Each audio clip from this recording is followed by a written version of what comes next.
Custom display bases are a great way to save space in your display and create consistency amongst your Hot Toys collection. They're also a lot cheaper and easier to make than you think. The bases Hot Toys and other 6-scale companies use come in all shapes and sizes, and sometimes they take up a lot more room than we would like. Or it can look messy when figures from the same IP use different styles of display bases. In this video, I'm going to show you the process I follow to make custom display stands that look great, save space, and cost less than $9 US each to make.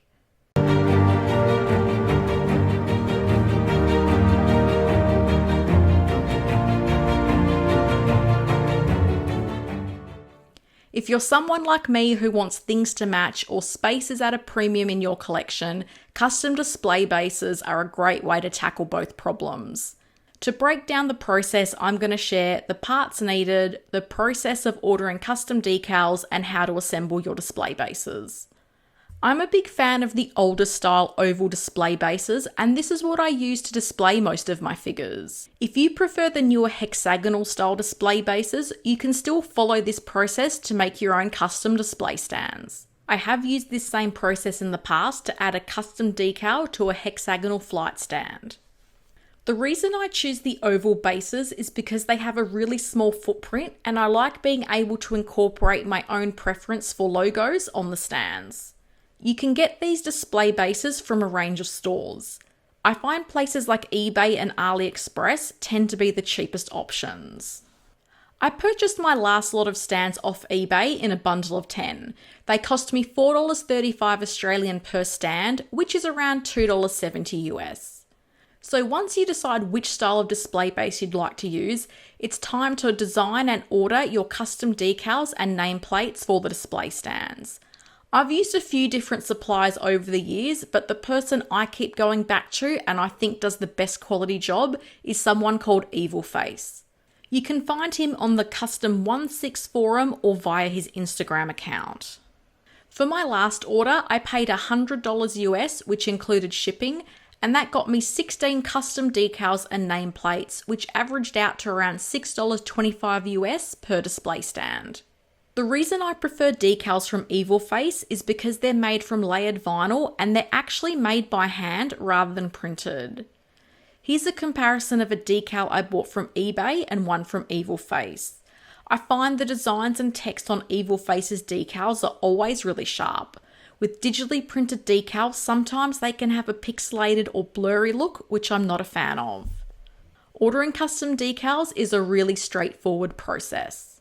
Evil Face has a huge gallery of decals he's previously made, which you can see on the Custom 16 forum.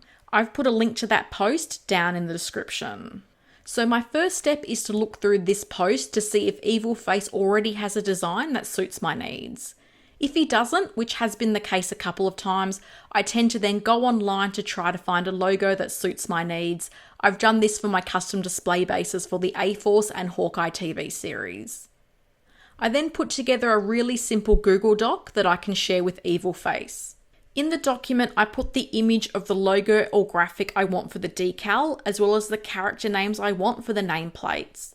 Sometimes I've also asked him just to replicate the look of an existing Hot Toy stand.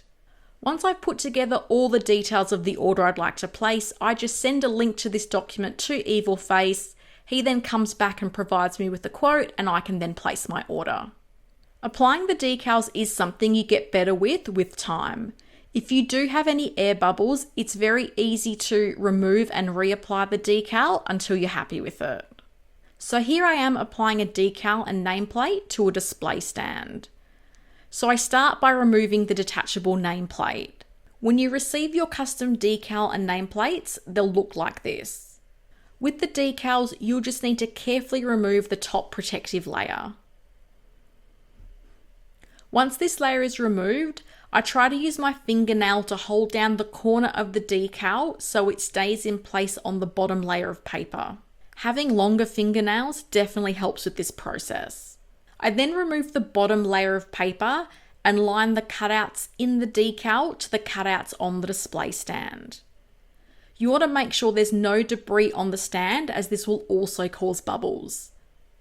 When you have the decal in the right spot, You can then start to gently press down to adhere it to the stand.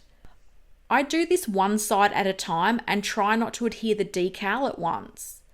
This is just a precaution in case there's any air bubbles, because it's easier to lift the decal off and try again if it isn't completely stuck down.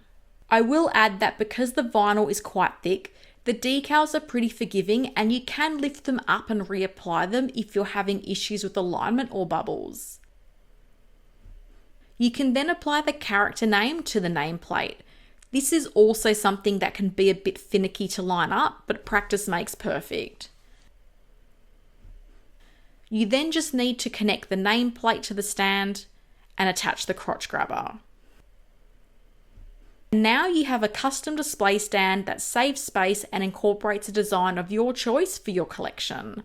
I particularly like using these custom bases when it comes to creating my own collections of figures, such as the A-Force. The A-Force incorporates figures from a range of different IPs and has display bases of different sizes, so this is a nice way to have the team displayed in a uniform way. In the description of this video, I've popped a link to Evil Face's Instagram account and his post on the Custom 16 forum in case you'd like to get in touch with him. If you have any questions about this process, feel free to drop your questions down in the comments and I'll do my best to help.